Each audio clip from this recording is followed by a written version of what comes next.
Hey y'all, I thought it might be fun to kind of go through the tomatoes and see what I'm going to plant this year. I really think I need an intervention. I usually plant 6 or 7 varieties and about 5 of each variety. So I usually have anywhere from 30 to 35 tomatoes. I haven't counted, but I know this year is a little bit more than that. But let's go through and I'll show you what I'm doing. So the first one, I plant Sun Gold cherry tomatoes. I love the flavor of these. They're super productive. So those are always a must-have. Then I've got my slicers. The first one is a heritage Oregon variety called Jory.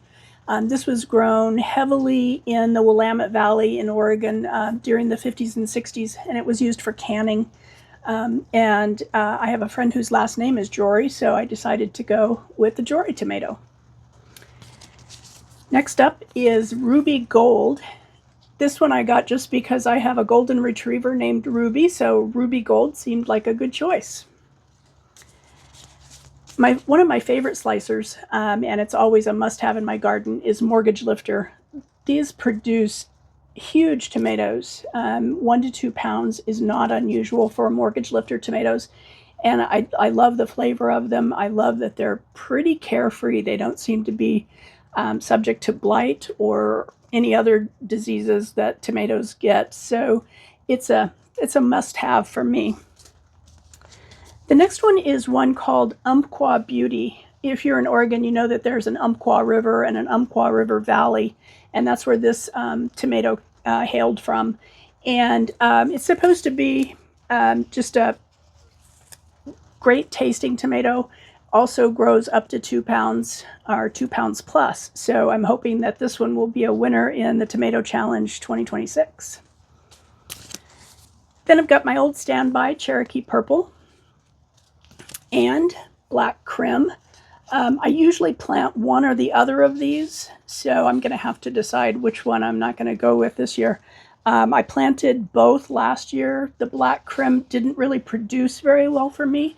But it was in a raised bed that didn't produce anything. So I've sent that soil off for testing, and I'm hoping that I can add some amendments and get the tomatoes back to producing the size and the amount that they should.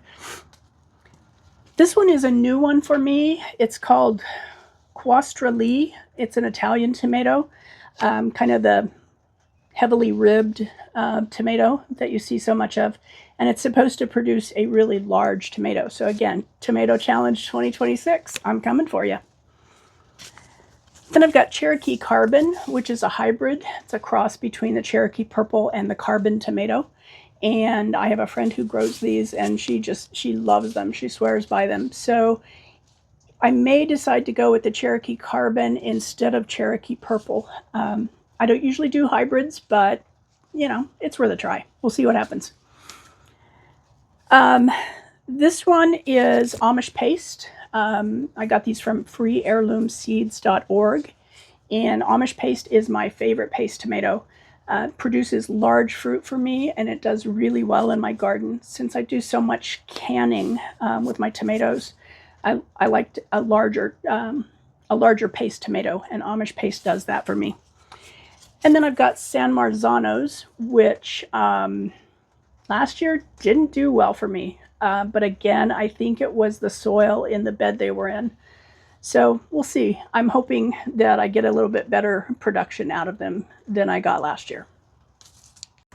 The last one is a tomato I've not tried before. It's called Astiana, and I got this from PDX Seeds, which is a Portland company. This was grown almost exclusively in Oregon through one heritage farm.